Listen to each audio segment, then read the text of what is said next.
What is up, guys, and welcome back to HARDCOURT, the tennis podcast, where we talk about all the different topics that pop into our head and give you our honest opinions based on the experiences we have had. And of course, we're going to be having some guests come in soon, but right now you're stuck with us three. As always, my name is Will. My name is Joel. Peter Heckler.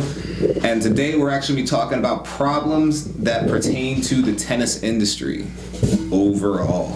So whether it's tennis facilities, coaching, the business of it, being a player, all those things we're going to be getting into very quickly. I don't think we can go super hard detailed into one specific area, but being in the business long enough, I think we all know that there are some pretty big issues that we've all come across in the tennis industry.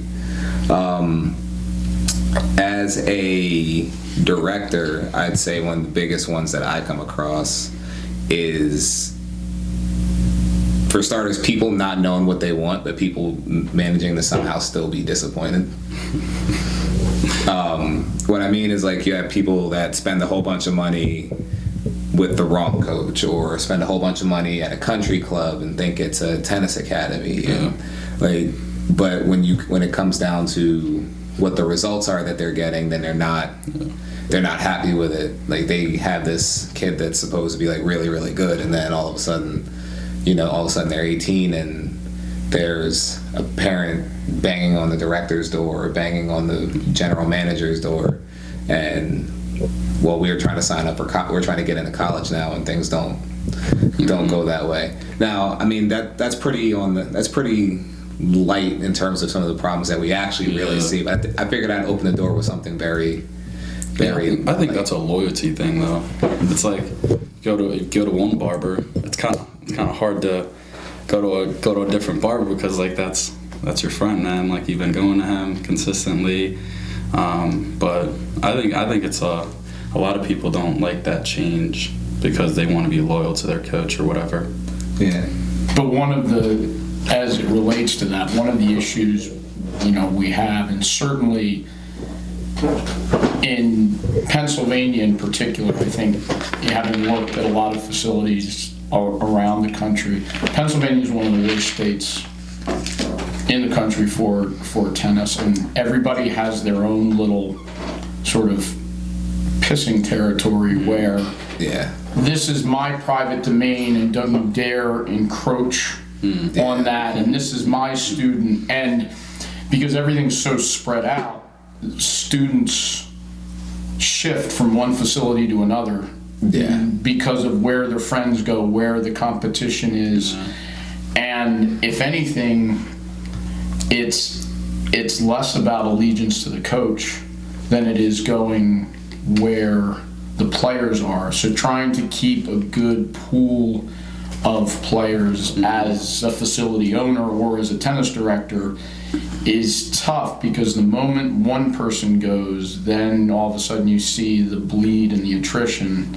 That's an interesting thing, though, because what I've noticed is they may, like, it's constantly about following your friends, but the thing that made the first person go might not be a reflection on the thing that's making everybody go.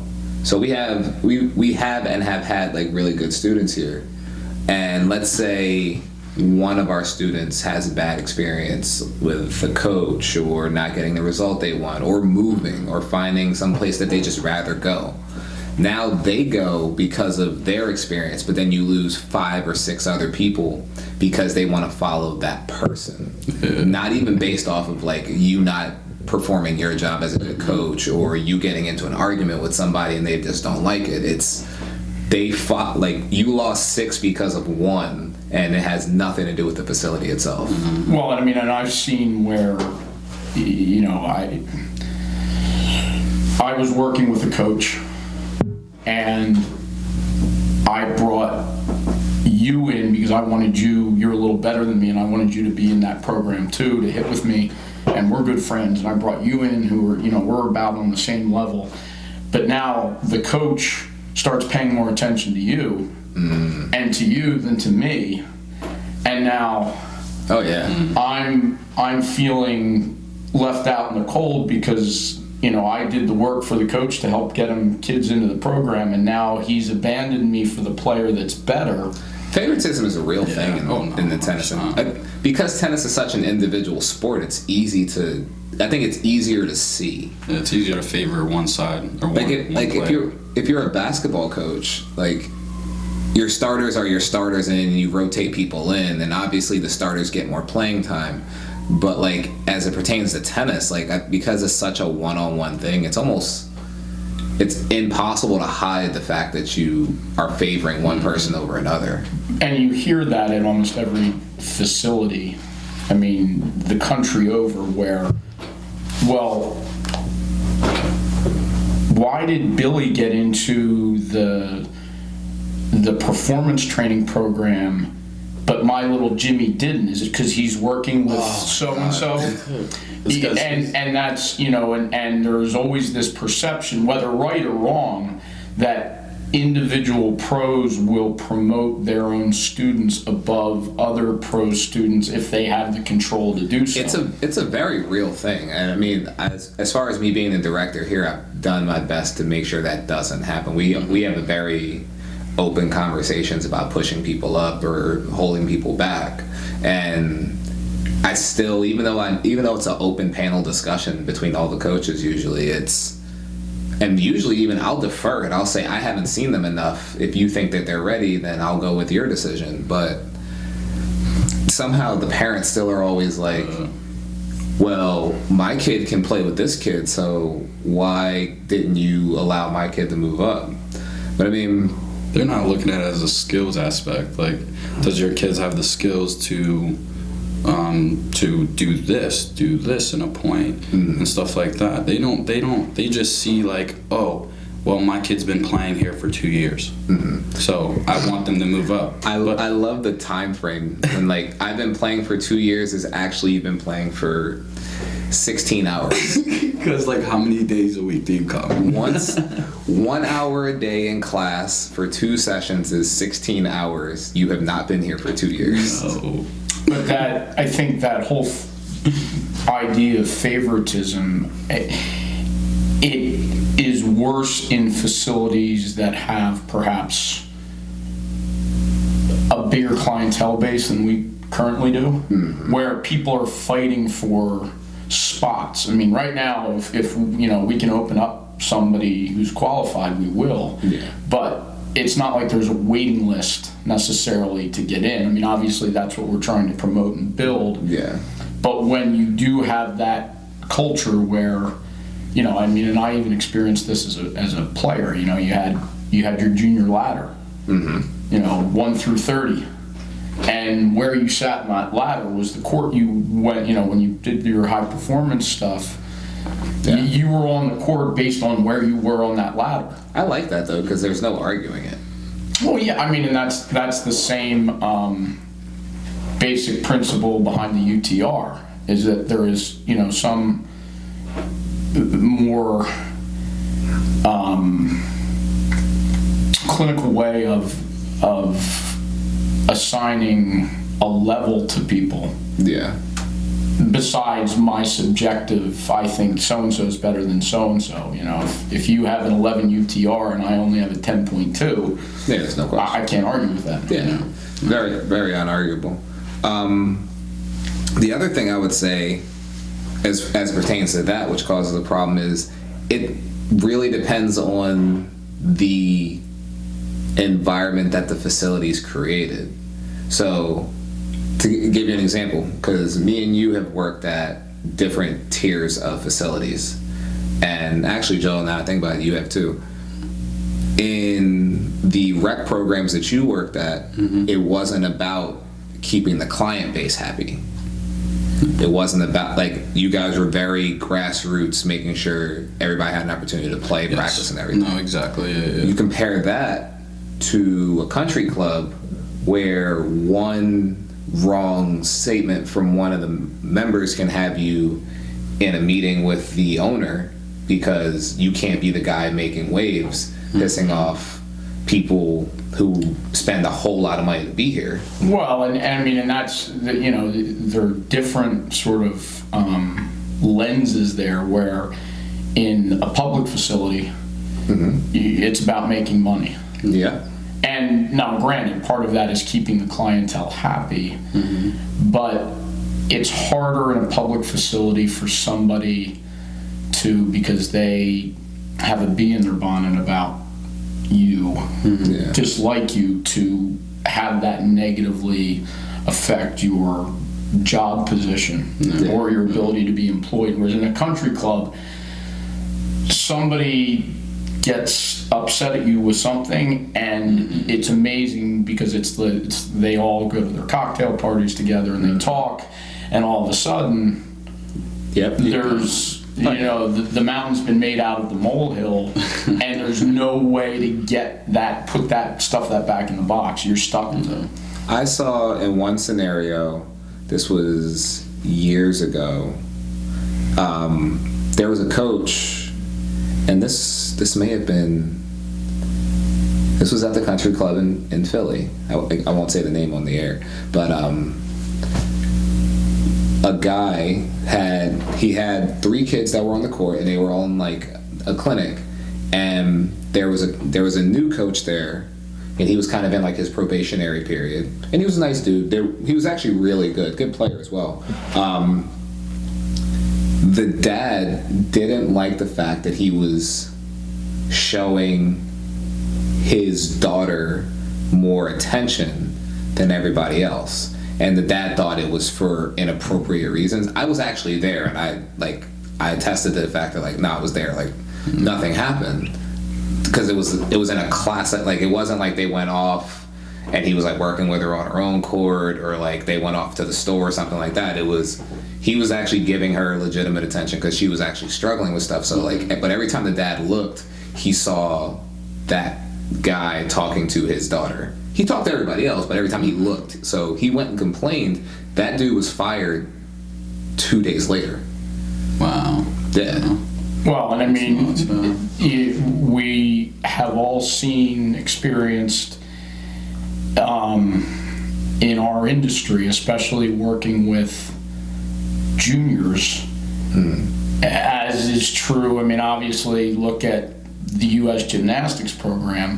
There are any number of predators that are attracted to this environment because it gives them people that they can prey upon. That's true. And unfortunately, the few people that are there like that make everybody else sort of, it's a knee-jerk reaction from that parent because this is the thing they're most afraid of. Oh, yeah, definitely. And I don't fault the dad for concern. I fault the fact that the dad had control over somebody else's livelihood that easily. Yeah, I feel like that wasn't the right move. I wouldn't even say it wasn't. The dad had every right to go and say something to somebody about his own concern. But there was, in my opinion, having been there was never a conversation, a follow-up conversation, a warning hey, we heard, why don't you tell us your side? The dude was gone in 2 days. He didn't quit. And how long was he there for? He was there for 2 months. It was a 3-month probationary period of we want to see how you do. Yeah. And again, it might have to do with the fact that he was in a probationary period, but at the same time, it's a parent complaining about literally nothing. Yeah. Just a feeling that they had. And again, we didn't know the dude super, super well, but he's gone on to be, I think he's in Kentucky now as a junior director. Nice. And he's doing fine. Good for him. But that's the thing, is the fact that somebody's feelings can control somebody's wallet that easily is a big concern. And I mean, Peter just kind of opened the door, but I mean, that's another big concern in the tennis industry. So that's why we're talking about it. It's there are people who are highly inappropriate in one way or another. Yeah. So why don't we just take it down that road now? I mean, we've already talked about the fact that there are people who use this environment to be part of, to be able to have access to junior. Well, and I mean, honestly, not only juniors, but I mean I remember, sort of coming out of the 70s into the 80s, it was the whole stereotypic, sleazy tennis pro who was sleeping with all the, the women at the club, and I mean that, and there was a very, sort of, people would go, "Oh, you're a tennis pro," right? As if that somehow. Kind of think of it as like that old guy that always shoots out those sexual comments. And again, but it's that same sort of, it's slightly different, but it's the same sort of predatory environment. And I think things have changed now with the Me Too movement. That's true. And what People is are definitely more careful. What is acceptable and what's what you do is very much different. Even the way people think about the whole process and the interaction. And I mean, certainly when you go into at least a country club scenario, you sign, a tome this thick. It's like the Dead Sea Scrolls. The book of thou shalt not. The whole employee handbook, and it goes through a whole litany of what's considered sexual harassment and what but again, if somebody doesn't like you, and for all the bad things people have done, I've seen situations where people say things have happened when they have in fact not happened. And I know kid that I played against who was at Miami when I was at Florida, and I knew him from Greenwich. Got deported back to South Africa for exactly that reason. Somebody said that something had happened, and after the fact, and after he was out of the country, proven, the person recanted there, but at that point in time the damage was was done. Exactly. So I mean, both reputationally and everything else. So I'm glad, it's kind of sometimes annoying how all the background checks and all the stuff that we have to go through, but it's for the kids, just to keep them safe and stuff like that. It also protects the facility too, because yes, if by some chance, God forbid, something happens, any facility can go and look and say, "Hey, we did the part. We did our due diligence. We did the part we were supposed to do." Yeah. So up until this point, there wasn't anything that we could have known. On that topic, though, I mean, and we'll switch it off in a second. I actually don't directly have a problem with the adult to adult thing, as long as it's not a guy who's just like going and trying to go from this person to this person to this person, because you don't know where you're going to find somebody that you actually like. My problem is like what Peter said, with there are people who have a reputation of trying to sleep with a bunch of people, and they just have access to this group, this massive I've ran into so many people. that actually my really good friends of mine, they're actually getting married and at the end of the year, and I asked them, I'm like, hey, like, where'd you guys meet? Like, how'd you meet? How'd all this start up?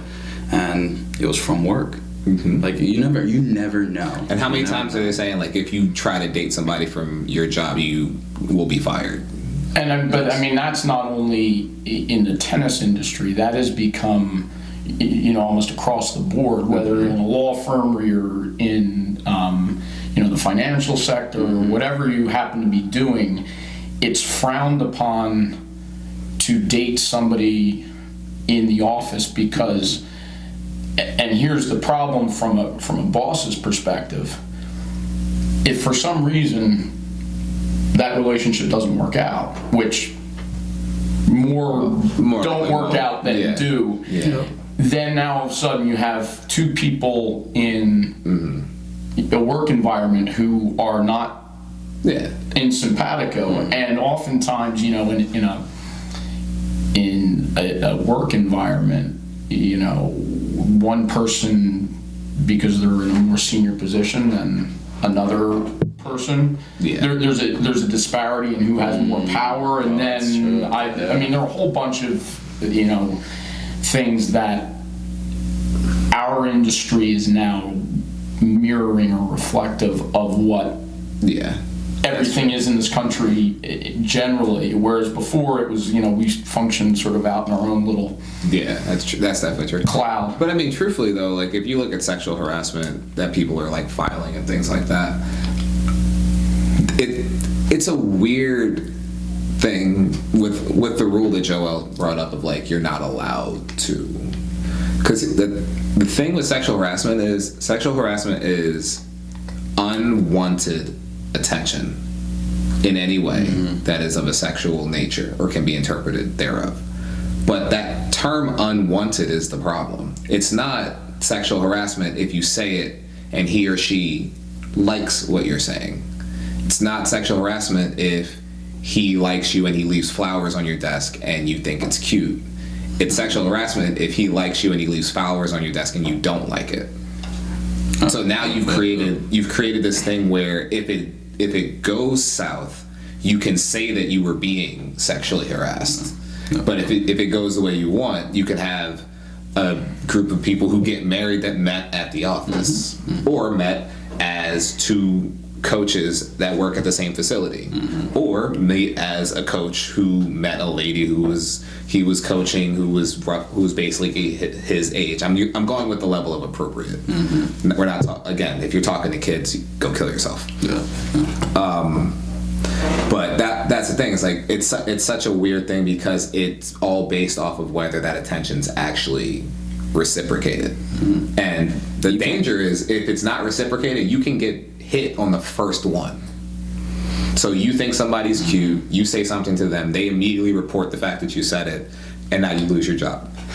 Or you think somebody's cute, you say something to them, they reciprocate the energy, and then you go out on a date. Can't open a door. It's a very slippery slope, no matter no matter how you look at it. And with tennis pros specifically, because we're in a one-on-one scenario so often, I think that's where that reputation kind of started. Well, I mean, and there's, we have people who, even with our client base, we have people who learn differently. Some people learn,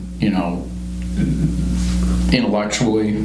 Other people learn physically, like you have to demonstrate everything. And certainly I would, whether it doesn't matter man or woman, but I would like put the like your body has to do this, and like physically put them in the position. I started asking in the appropriate positions, but that's something that like when I was, that's what I grew up with.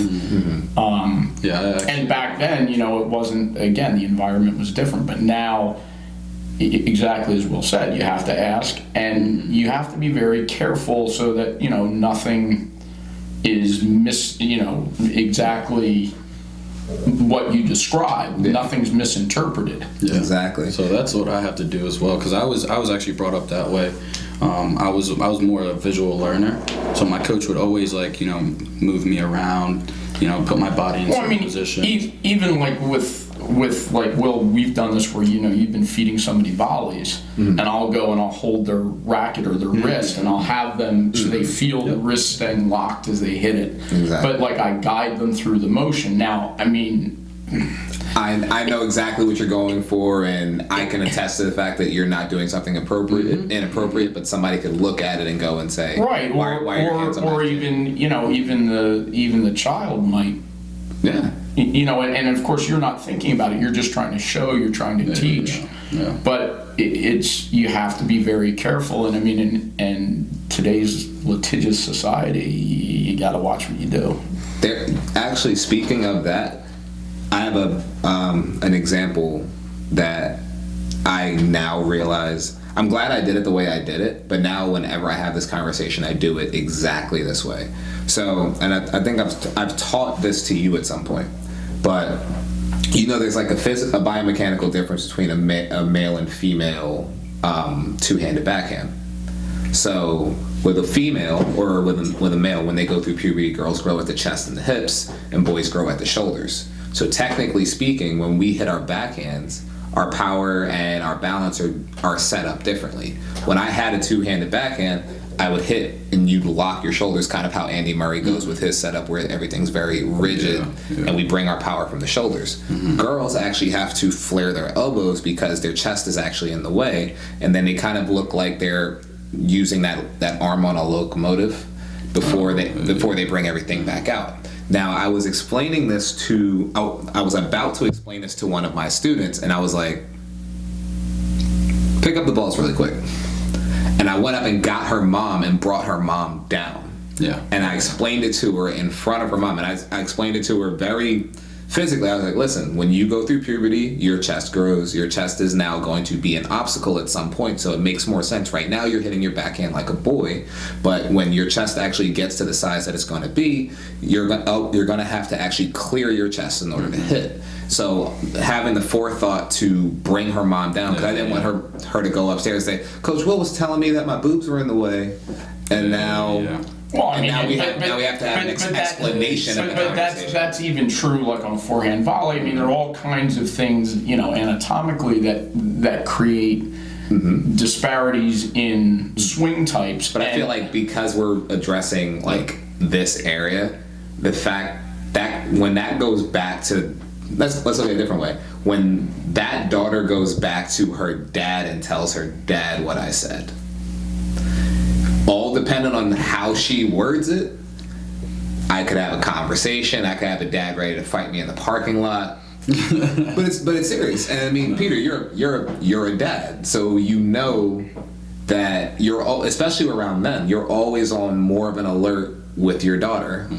It doesn't matter what the environment is, whether it's coaching or just her being at school with her first boyfriend. Everything's going to come through a different lens. So your daughter comes home and says, my coach was saying that my chest is too big, or my coach was saying that I have to make sure I don't let my boobs get in the way. Like, whatever the wording is, now, because I brought her mom down and her mom can attest to the conversation that I had exactly the way I said it, and then I can make sure I'm like, everything clear? Do we understand why I'm saying what I'm saying? All right, let's get back to the drills and such.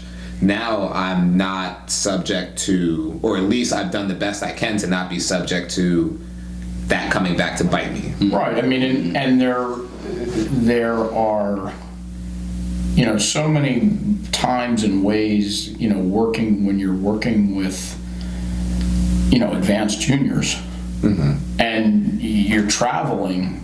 I mean, like I've been at nationals, and one of my students is, she goes through a period for the first time, or and I'm the one who's there. Yeah. And so it's, it's calling mom or dad, or, and trying to work through and have the conversation in like, this sort of very like you'd be the school nurse or whatever, but it's awkward. Oh yeah, 100%. And it's parents put a lot of trust in us because we do get to spend a lot of time with our children, male or female. I mean, I've encountered enough stories where like pros have been guilty of touching, young men or little boys too. It's not it's just not a male female thing. It's an adult child thing more than how it's the gender based. Yeah. So I actually one of my first consistent clients or students were, one of them was a female, and her mom were actually oh my god, I can't even freaking talk.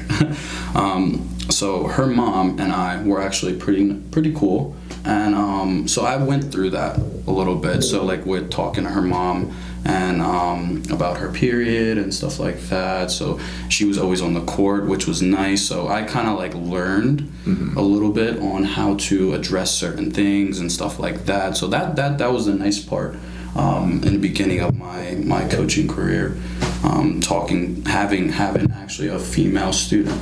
So that was nice to learn all of that. I think that's, in terms of when you were, as you look at potentially creating your own facility and, populating it with the coaches that you want to,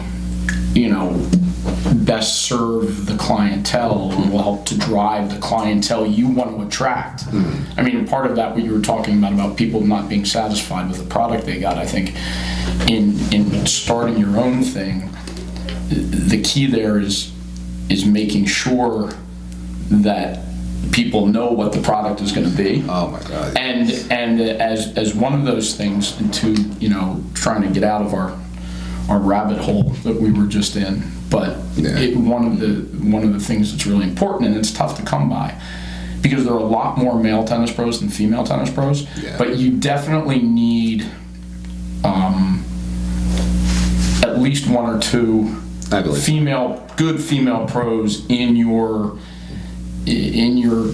quiver of tennis professionals, because, you know, girls relate oftentimes differently to female pros, just as role models, as just knowing what they're going through, body type. I mean, I'm dying for my daughter. In lacrosse, she has a ton of female coaches, and all these girls who are like playing at the University of Florida, and I mean, they're high end. Whereas in soccer, it's all male based, and I'm trying to work her into a situation where she actually has somebody who's, you know, like was an ex, you know, women's, you know, professional soccer player who can work with her so that, you know, knows, you know, body wise what she's going through as she learns and develops. I wish there was a lot more female tennis coaches, though. Yeah, definitely. Because sometimes, even though you know what you're saying is correct, you just might not be saying it the way that person needs to hear. It doesn't matter how good of a coach you are. Some people are just more comfortable having a female coach, and if you don't have that in your facility, that's a big hole that you're allowing another place to take care of. So that relates to students being coached by one coach and not really progressing. You know, there's certain students that actually do well, you know, with certain coaches, like certain coaching methods. You know what I mean? Like Peter might coach me, but, you know, your coaching method I actually take well to. You know what I mean? So I think that takes a big role in that as well. No doubt. Actually, why don't we veer the conversation to another problem in the tennis industry? Bad tennis coaches.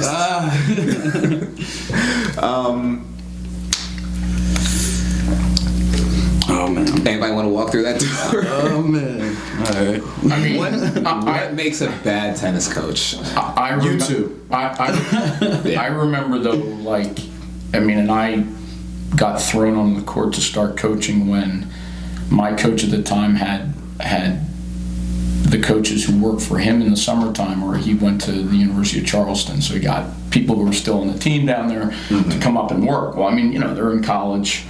You know, we have a bunch of good players there, but you know, when they would run the women's clinics and whatnot, all of a sudden a couple of his college kids had been out late the previous night, wouldn't show up to work. So, you know, at 16, be like, Peter, hop on the court and coach. So I mean, like, all my coaching was me regurgitating what I had been exposed to, and I was fortunate that I was exposed to some really, really excellent coaching when I was young and growing up, and just, you know, the things that clicked and the things that I found helpful, and I would always notice, you know, what strokes look like and why they would break down just as a player.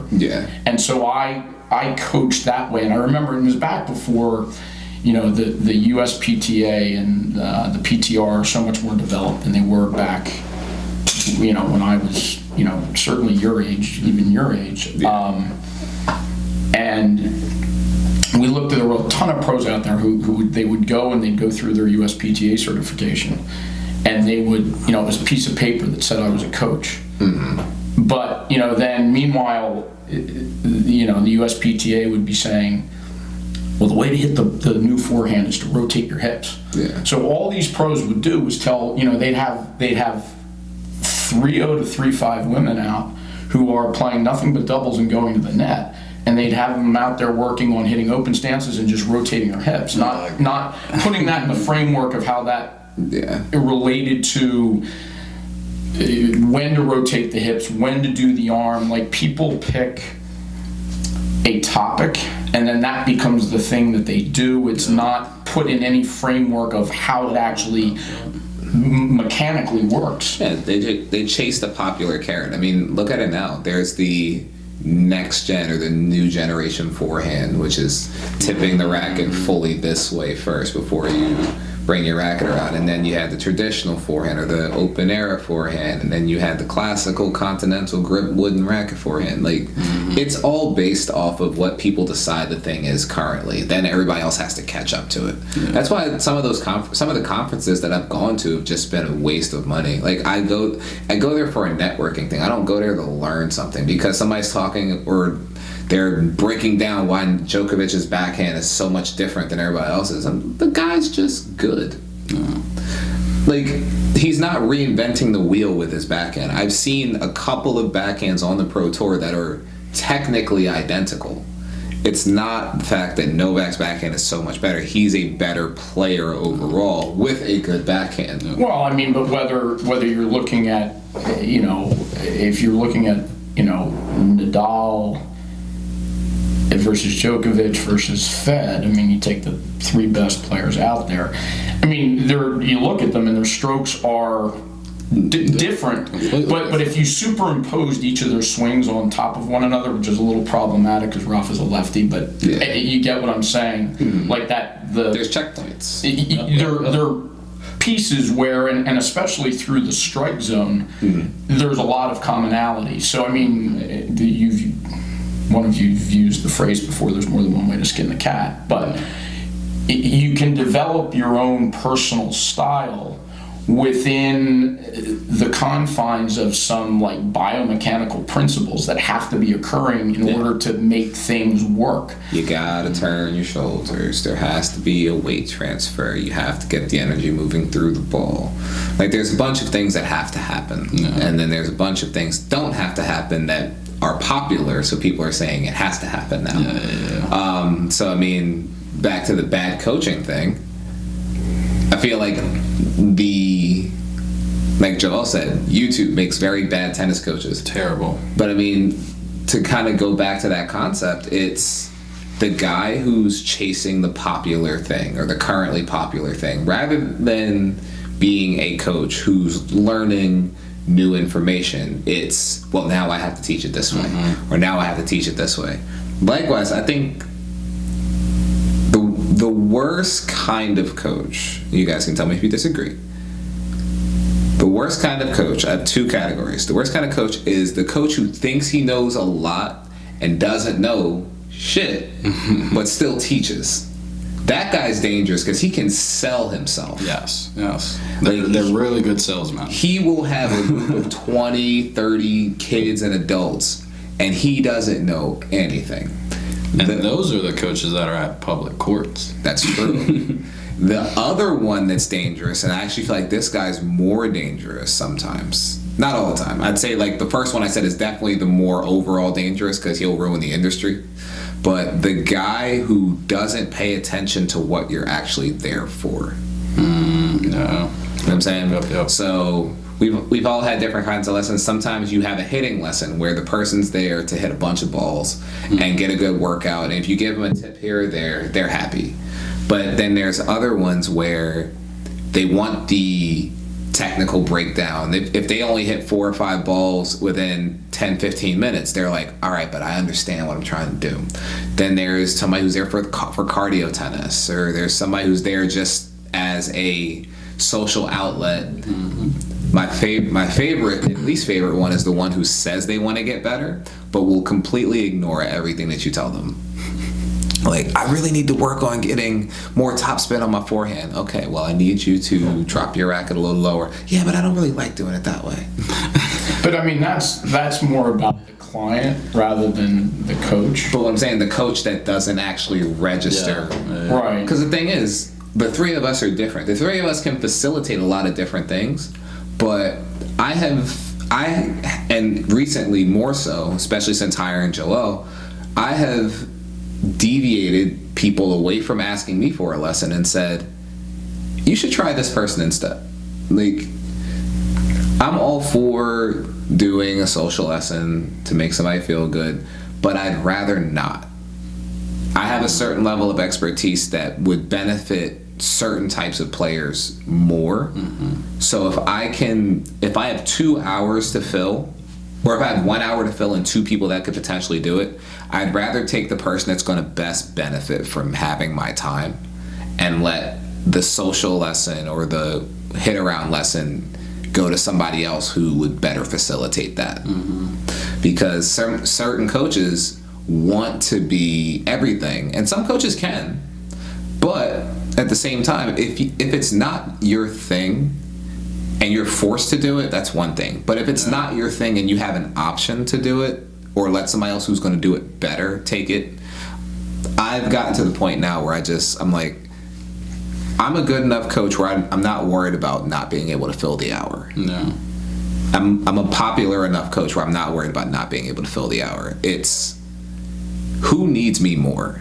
And if I have a choice between the person who needs me right now and the person who wants me right now, I'm going to go with the person who actually needs me and would benefit You from gotta think having of that me. need and want. Exactly. Yeah. So like I teach the cardio tennis class because I was the only one available to do it, the only one with certifications to do it. But it's not something that everybody else isn't capable of doing. It's just I'm the only one who legally is able to do it, because you can't teach a cardio tennis class, call it cardio tennis, if you don't have the certification, because like that's the way that it's been set up. Well, you can. You can. And plenty of people and clubs and facilities do that. I mean, Yeah. it just Shame on all of you who are doing that. In the same way that they, you see in the promotional stuff, you see the video analysis. Why?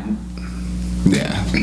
But I mean, for me at least, and I've been doing it for 30 plus years now, like, I enjoy teaching. And it doesn't matter. I mean, like, it's different for different people. Like, my lesson with Chase last night was different than my lesson with Charlotte, which was different than the adult 3-0-ish clinic that we did today. But I found myself able to teach them something and allow them hopefully to learn something. I mean, to varying degrees of success. I watched that class. But but even with the future stars yesterday, They were looking good. and so that to me, I mean, like, in whatever teaching environment you're in, I think it's by and large a thankless job. True. Like, you struggle, but every once in a while your students have, those little personal epiphanies, or they get something, or they have a breakthrough, and that's when you feel really, you see that, and you feel pride, and you appreciate the ownership you have of being involved in that process. Oh yeah, definitely. I think to me, the pro that I mean, you talked about what you dislike the most. I can't stand the yes man or the yes woman, as the case might be. Oh good, great, good, great, good, And just good. feeding super quickly. And not doing anything to actually teach, I hate that. but just to make people feel good. As a director, I hate that. Well, I mean, and I would never, having been a director at a number of facilities, I would never hire somebody who was that type of person. I want somebody as part of my facility who is comfortable teaching the person who wants that feedback, who needs that, and especially in a country club environment, you have fewer people who are there to learn than to be yesed. Yeah. But I mean, to me, again, as a coach, like, in anything you do, I don't care whether it's playing the piano, it's skiing, it's tennis, you enjoy what you're doing more the more you can do with it. I mean, you have more fun with it. If you play chopsticks on the piano and that's the only thing you play, you're gonna stop in a week. Yeah, exactly. But I mean, and that's the our whole goal behind the ROG format and with the evolution program is to get people more successful earlier. Right. My old learning system that I grew up with, where you hit one into the fence, one into the net, the coach would be on the other side of the court telling you what to do, and you're this big and hitting balls that are up here. You really had to have a certain mentality to progress and succeed under that set of circumstances. Oh yeah, that was definitely a whole different era. And whereas, we can have a 5-year-old hitting over a line 2 feet away from us, but back and forth, and they can be moving us around, and they can get the idea of why tennis is actually fun and why it's a game. Yeah, I think working with those younger kids, the 5-year-olds, and then that you teach them something and they do exactly what you taught them. Oh my God, that feels so amazing. I think that makes me feel a lot better. I gave you my favorite class. Yes. I love coaching Pee Wee. My Pee Wee class on Monday. That was actually my favorite class, because I had gotten. That's like a good visual standard of what that class is supposed to be. Because we've seen bad Pee Wee classes. It's like herding cats around. But I had them where they would come in, put their stuff down. We're talking about 3-year-olds in my case, because I had 3 and 4-year-olds. They would come in and they would line up, put their stuff down, will come up to me. I'd tell them exactly what we're going to do. I need you to grab this piece of equipment. We're going to do this. I'd have the parents involved, and it was so well organized that the kids, and at that age, one of the biggest things that kids need to learn is some level of structure, because some kids cannot be controlled. Yeah. And a parent actually the other day told me how excited they always are when they come here on a Monday and stuff like that. It feels good. Yeah, no, that felt really good too. Yeah. No, definitely. But yeah, the thing with that is it takes, to go back to the thing I was saying, it takes a specific type of coach. You put the wrong person in that environment, it will look terrible. We've seen it look terrible. Yep. And you gotta be that type of coach that actually enjoys it as well. Yeah. If you don't, then it's not going to go well. Well, and with that, I think, and again, as it relates to starting, creating your own vision of what, looking at the bad stuff and the good stuff and picking what's good and what's bad. Yeah.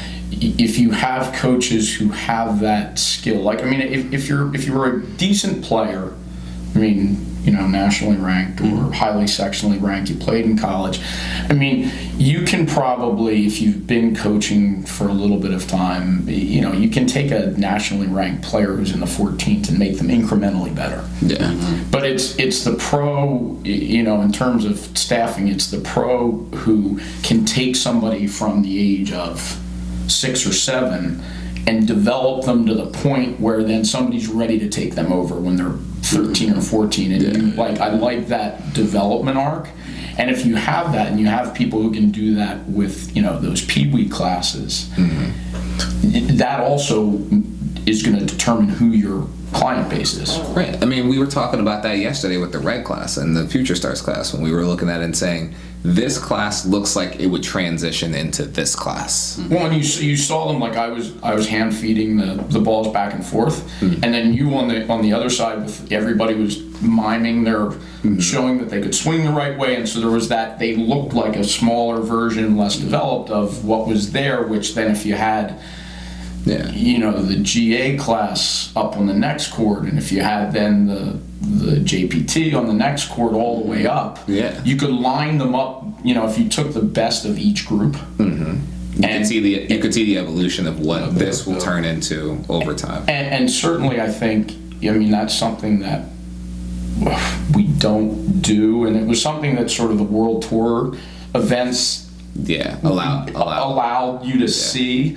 But the idea that we could, to help the clients see what should be happening or what the overall picture is, so they can be better informed consumers. To be able to say, all right, today's parent day, and we're going to run, if we had enough coaches, we can run this level going all the way up, and they could be up there looking and seeing, okay, this is how this at its best level is supposed to, best practice is supposed to look. What was the first thing I said when we started this podcast? is a big problem in this industry. People don't know what the hell they want. Yes. Which comes right back to that. Is like people parents aren't involved enough at certain stages to be able to understand what it entails or what the outcome that you're looking for is. Other times parents are over involved and they still don't know what the hell they want. But it's dangerous. But like I was saying before, it takes a specific type of coach at every stage to facilitate that stuff. You can have a team of 8 amazing coaches that know everything they need to know, but if you put them at the wrong stage, your facility will fail. You take all your high performance coaches and put them at the peewee and red stage. You take all your recreational coaches and put them at the performance stage. It's gonna fail. Like they may be able to facilitate some of what you need, but nowhere near as efficiently, nowhere near as productively, and the volume at which you're turning people through is going to be. We've had bottlenecks in this program where a coach was in the wrong spot, and then you have this massive amount of traffic from one class to the next class, and then there's a holdup, and then the class after that one is dying off because people aren't moving through fast enough. And again, it's not moving people faster than they're supposed to be moved. It's moving people at the level that they need to be moved based off of their level of progression. And a lot of coaches in the industry are notorious for, which we were talking about with favoritism. I feel like my kid, it should be allowed to do this. Not my kid has earned it. Not my kid is ready for it. Coach puts their kid in the situation because they're their kid, or parent complains and they get their way, and then their kid is wherever they want it to be. Well, or the reverse of that, where like with the bottleneck you described, like and I'm not saying this is me, but in my class I have these kids. I've been given this class. I feel like I have this class in perpetuity. I'm not giving these kids to another class because I want to keep my hours in that class. And that's the thing. When you create the right environment, everybody's hours are feeding the next person's hours anyway. If you have a class of 8 people, you need to get rid of 2 of them at some point to move them up to Peter's class, because he's doing the same thing and moving 2 people out of his class to my class. That's a teamwork thing. But when it's a river. Exactly. But when you put a dam in the middle of the river, I'm giving you all of my people eventually based off of their progression, but you're like, I got to make sure that my class doesn't die off, so I'm going to keep mine here. And then Peter's doing his job and getting people where they're supposed to go. He ends up being the one to lose hours because you're keeping all of the people. But I think though that starts to get into, on the pro side, but you see this on the ownership or the management side, where we have this penny wise, pound foolish. Like we only see what's immediately in front of us, and we can't see the bigger, longer term picture. Like we need to be instantaneously gratified. And we make bad or poor business decisions based on having that narrow focus and not being able to see past that. Now, do you think at any level, is it a good idea to have a yearly plan? At any level? At any level? Yep. I say you should have a yearly plan for somebody you're going to see for a year. Okay. With a student or with a facility? No, just a student. They should have a yearly. That's what I was saying. Okay. We do lesson plans every 4 weeks, every 8 weeks, depending on the class. But we have individual students, and I have an annual plan for every one of the ones that I know is not going to put their racket down for a year. Okay. The ones that are getting ready for their high school season, and then they're going to take 2-3 months off. Weekly plan, monthly plan at most. I'm not projecting that far out for somebody that's not projecting that far out on their own. But like we have, even for like our youngest group, there are certain kids in the youngest group that I've seen all year. So I have plans for them all year. Zoe has been here all year. So every 4 to 8 weeks, I'm talking to her mom, I'm talking to her dad about what I want to see her do, and then in the coming one. And it's not a sales call. It's she's done this much. Right. Let's get this next step. Let's get this next step. It's just done. visually seeing like, oh, all right, I actually hit my goals on what I need to progress in, and then all right, this is the next step. You know what I mean? So Yeah. I think because personally me, that would help me out tremendously. Well, I mean, and that's true. I mean, I think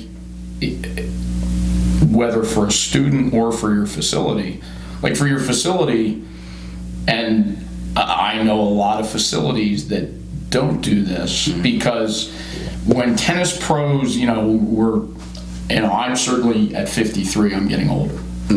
So I can't be on the court 60 hours a week like I was when I was, in my late 20s, early 30s. Yeah. But, my shoulder's bad, my hips, it's just, you want to get into, so people become, directors, or they become, managers, or they go to some sort of a facility ownership. But they're still basically a tennis pro, and they've stopped being The director. a business person. Yeah. And so, like, in a facility, you want to have a budget. You want to say, okay, I know my big block of lessons are going to come in these months, so I can figure what I'm making, where I'm spending my money, what my cost. I know in the indoor season my costs are X for lighting and heating, and and now things may come up and change, just like when what you're saying with your student. Yeah. You have the plan. When we have this plan, I know what I want to do with Charlotte. Yeah. And I can see where, if everything works out, it's going to go. But things may shift. But then you discover new things, and your plan is always it's always changing based plan on. has to be adaptable. Yeah, it has to be adaptable. Yeah. So I mean, that all goes back to bad coaching comes from people who don't do this stuff.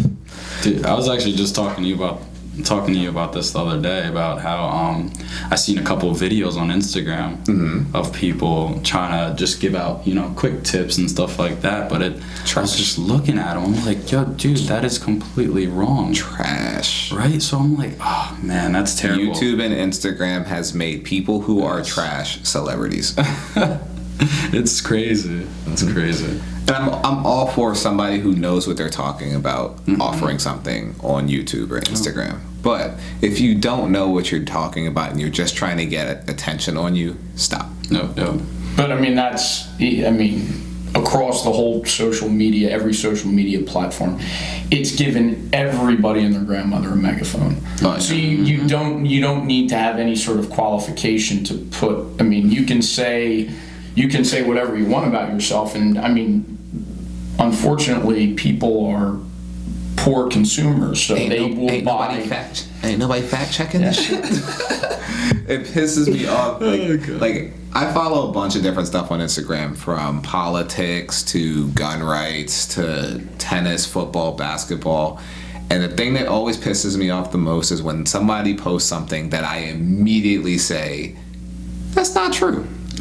Because the thing is, the thing that's not true will have 200,000 views. Right? You just changed potentially 200,000 people's opinion on something based off of saying something that's not true. If I walked up and I had millions of followers as a tennis coach, and I started telling people that the continental grip is the new wave and we about to all start hitting forehands, continental grip again, I might convert some people if I'm convincing enough.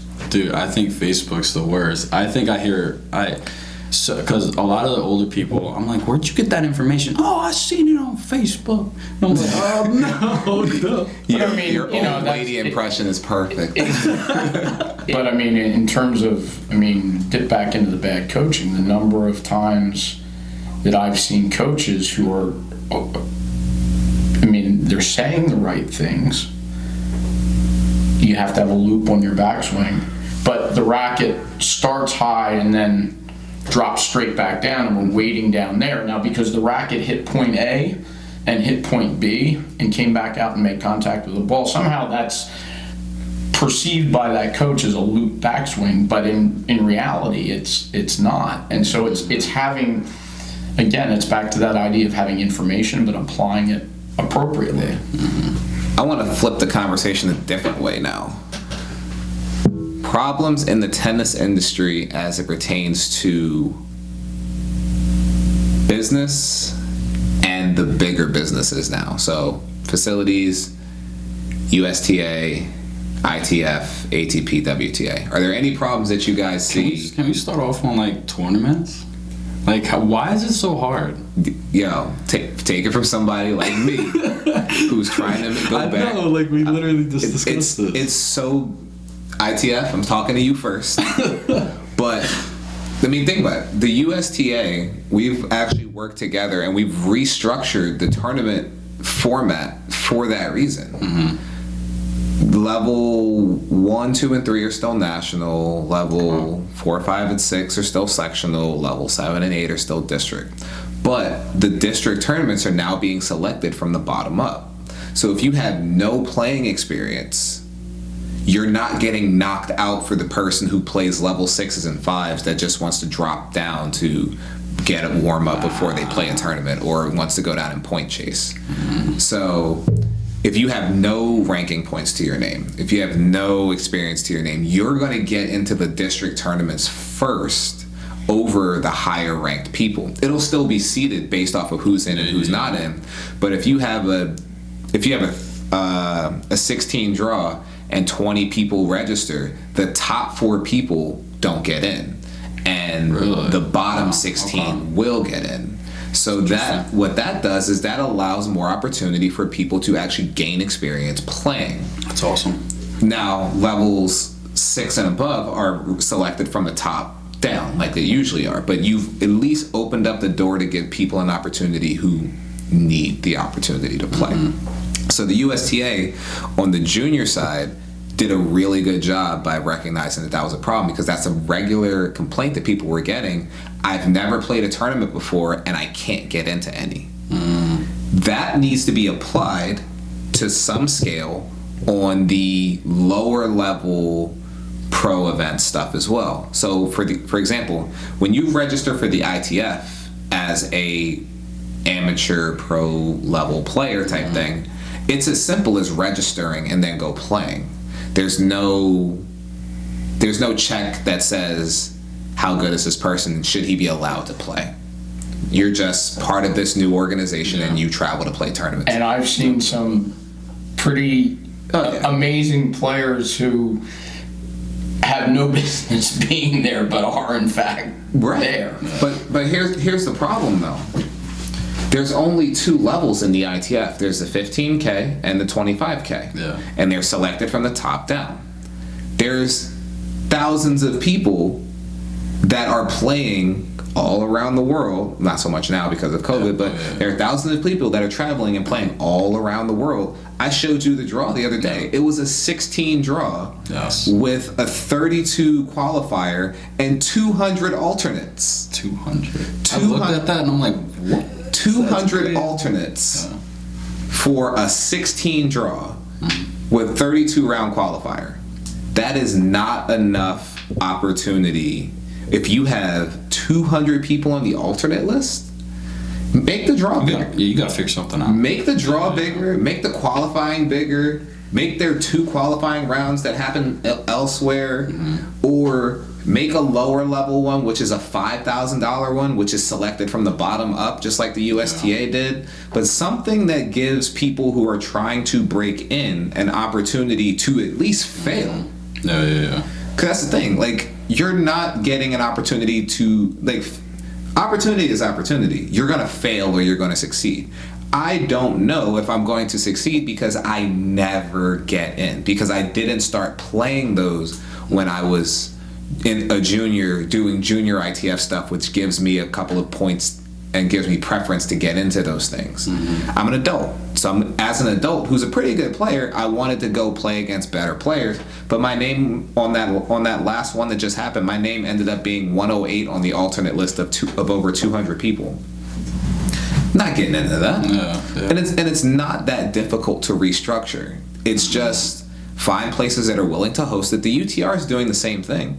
Find places that are willing to host it. You have a prize money of $1,500, $2,000, whatever, but you're creating these little satellite events which feed into the bigger ITF things. But there's not any of those going on. It's just the 25K and the 15K.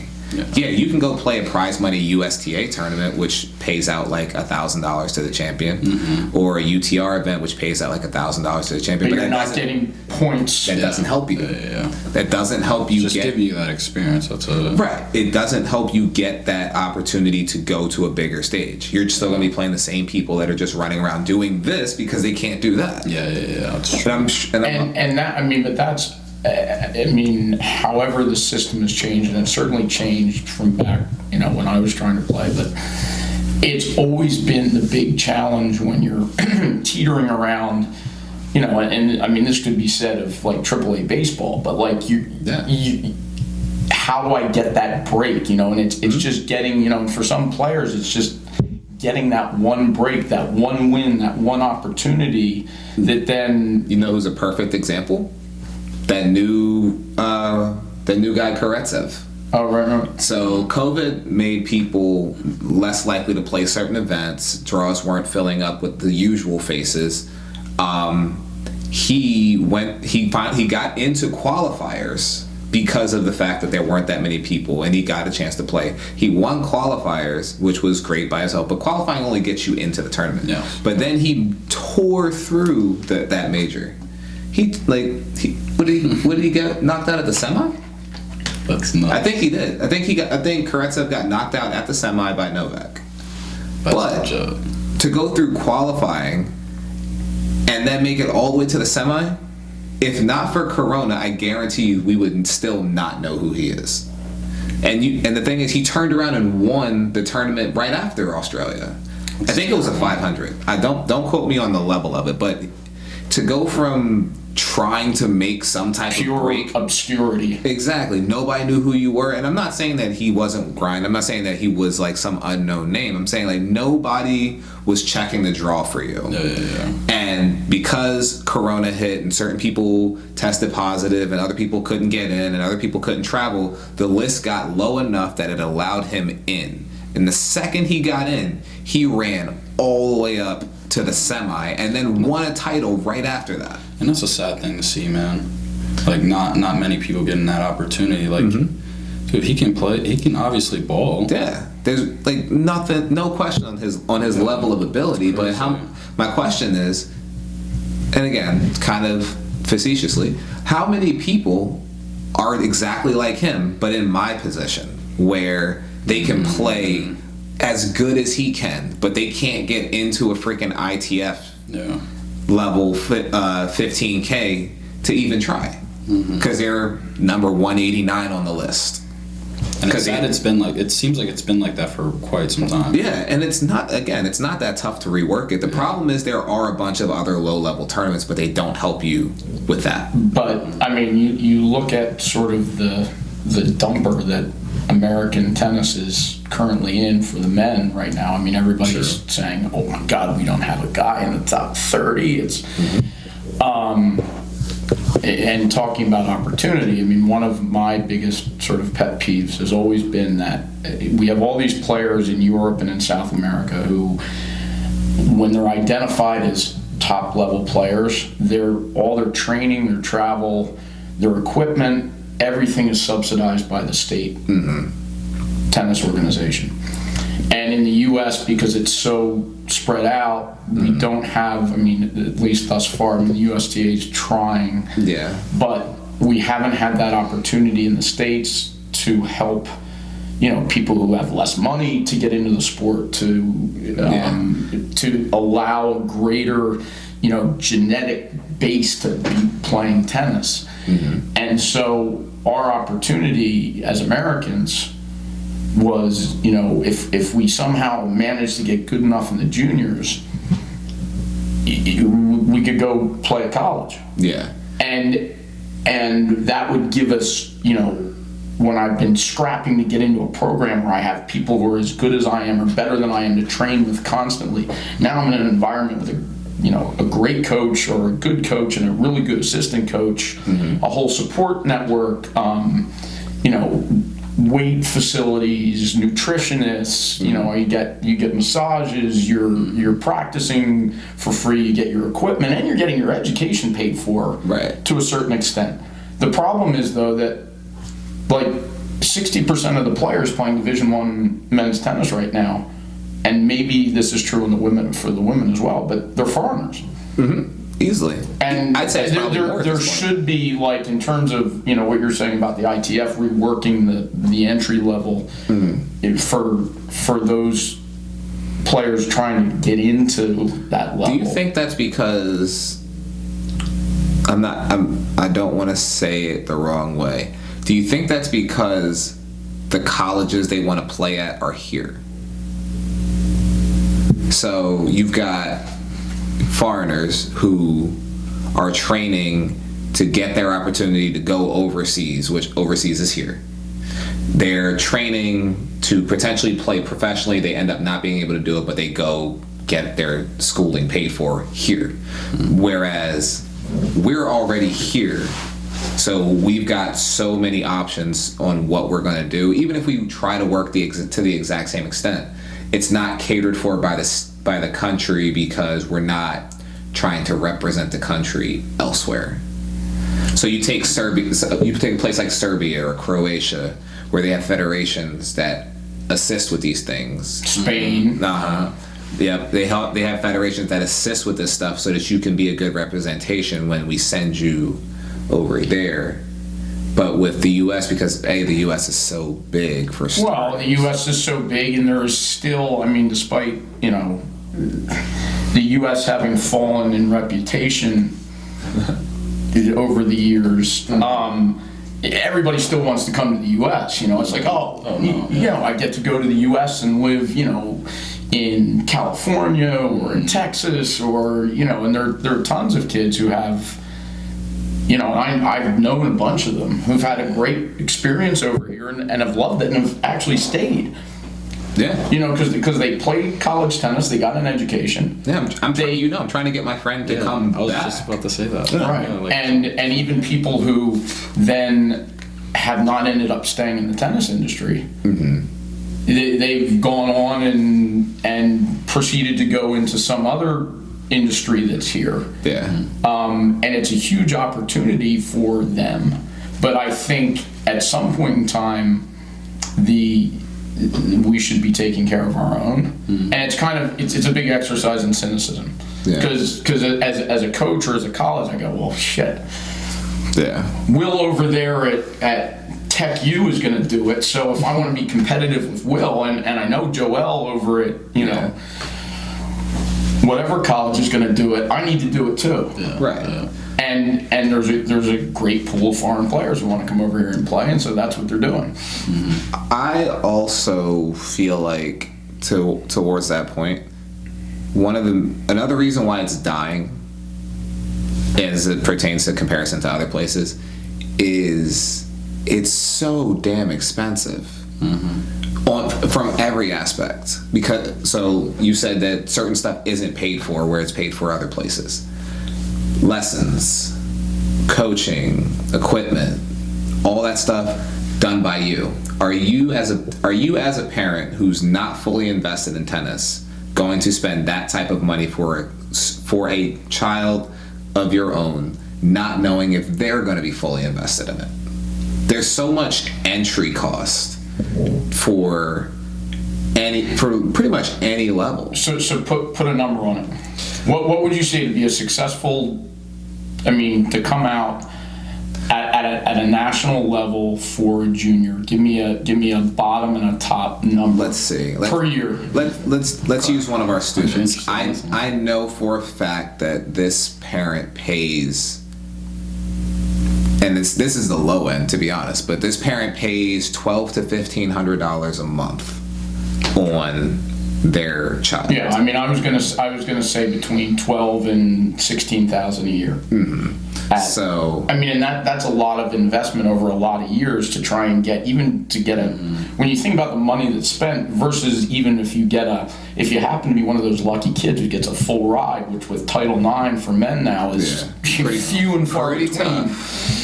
But that you're still in the negative. To be honest. Completely in the negative. Yeah. But so the entry level, the entry into it is so expensive. It's not catered to by anybody around you to help you get into it. No matter where you go, there are cheaper programs like the one you came from at first. There are very expensive ones like the country clubs that you were at, and the tennis academies, which are ridiculously expensive. Mm-hmm. But you take that, and then you factor in how many facilities are being built.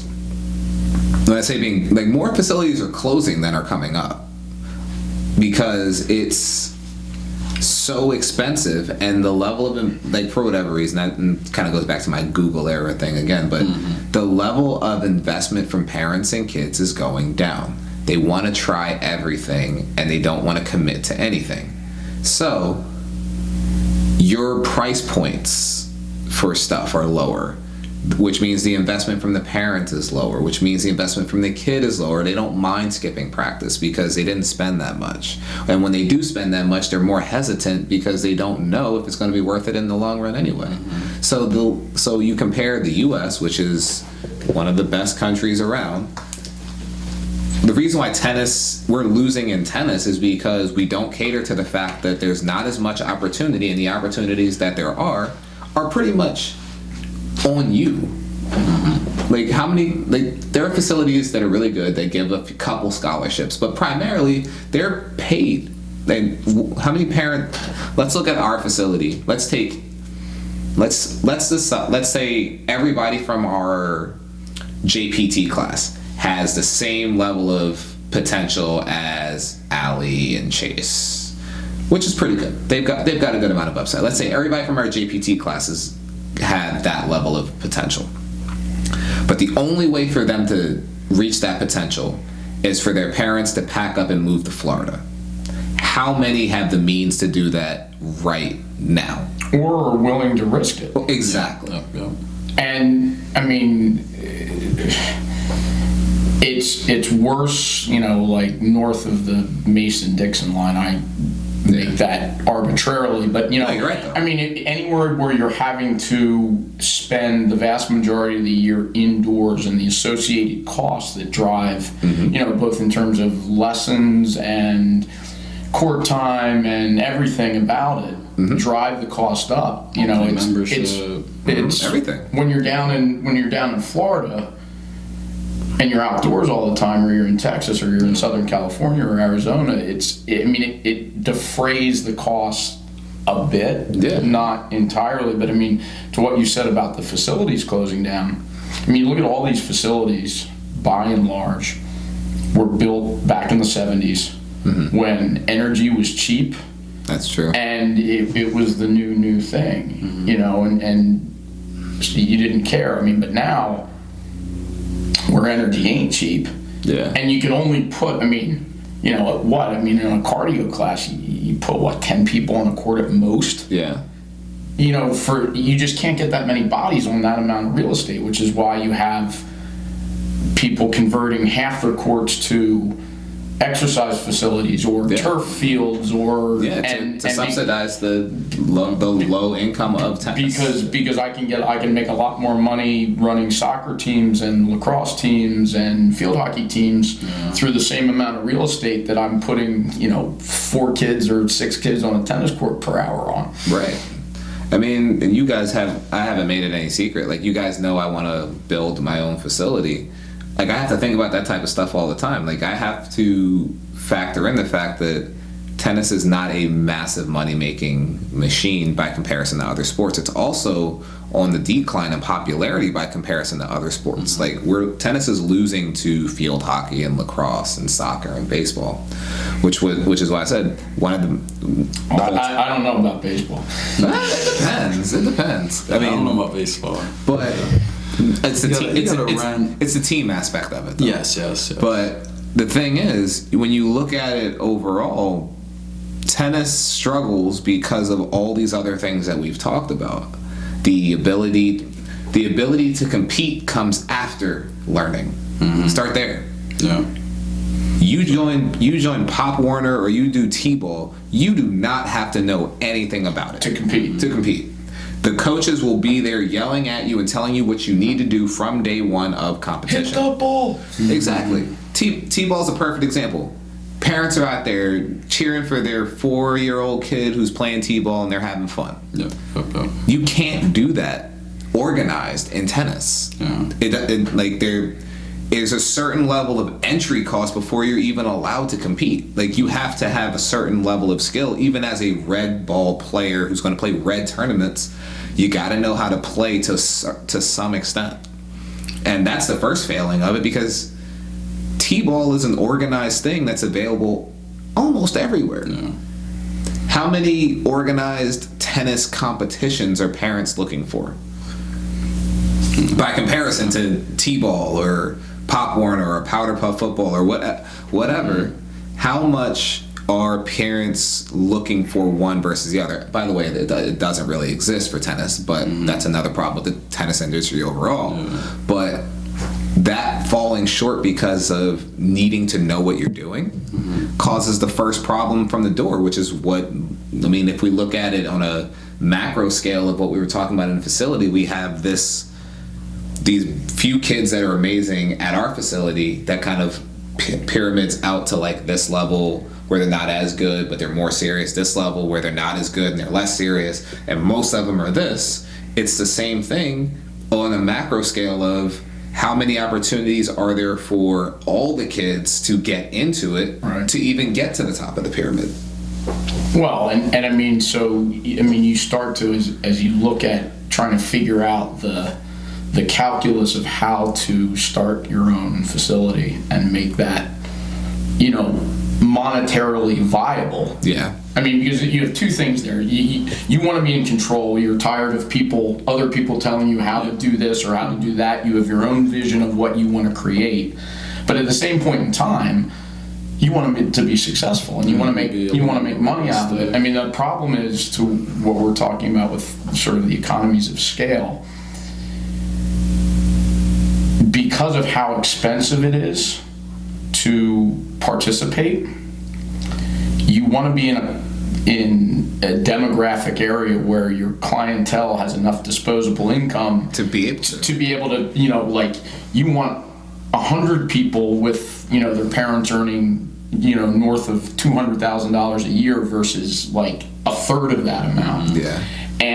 But the problem is to put yourself in an area like that, all of a sudden your real estate costs just skyrocket. So now the real estate would be more for where you want to build your facility. It's much more valuable as homes or storage facility or all kinds of other things other than tennis. So you have to try and find an area where, in an industrial park, where it's going to be the real estate's going to be cheaper. But then again, you're now sort of wavering into the surrounding area isn't going to have the money to be able to spend it at my facility. So it's this awful catch-22 in terms of people buying new facilities or building new facilities. Yeah. That's the current thing that I'm facing right now, trying to work out my stuff, is figuring out where to go, if I want to stay here, if I want to go somewhere else, and then how much that costs. And then the other thing that kind of sucks, it doesn't matter,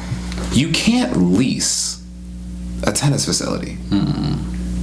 If I want to be a doctor and I want to have a private practice, I need to just go find an office space that accommodates the size I need, sign a lease, put my equipment in there, and go to work.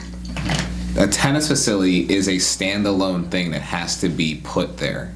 So you can't decide, I'm going to go own my own tennis facility and then just go find one. Usually, every now and then you'll get lucky and somebody's selling, they're retiring or what have you. But more often than not, you either have to be there and kind of partner into the place you're already at eventually, or you have to have a ridiculous amount of money to build a place yourself, which kind of goes back to the rich keep getting richer mentality of everything else. And there are fewer of them now, but it used to be where people, enlightened business owners, would go, well, I own the real estate, I own this, I inherited this tennis club from my father, or however I got it, but I don't know anything about tennis.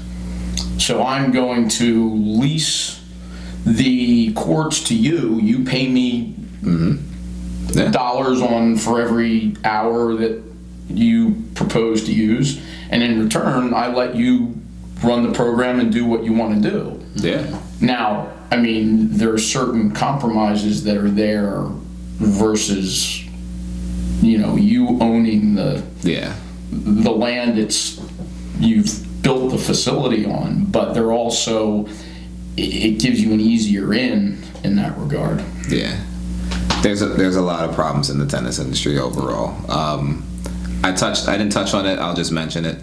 The fact that the top 100 players in the world to the top 50 basically break even, and then the top 50 and above actually make money at the pro level. We'll save the problems with pro tennis, because we didn't really touch on the pros aside from the ITF. We'll save the problems with that stuff for another day. But Peter, Joe, definitely want to thank you guys for spending your time here and getting to vent. I want to thank everybody for tuning in to HARDCOURT. We'll be back. Are we going to be doing this every other week, or whenever we decide? Up to you, buddy. Gotcha. Yeah, so I'll definitely put the notifications on, and we will definitely catch you guys soon when we have another topic. We'll be putting up a poll on the Iron Will Tennis Instagram or the YouTube channel to decide what some of the new topics will be. So cast your votes on what those will be. But as for now, again, thank you guys for tuning in to HARDCOURT, and we'll catch you in the next one. Later.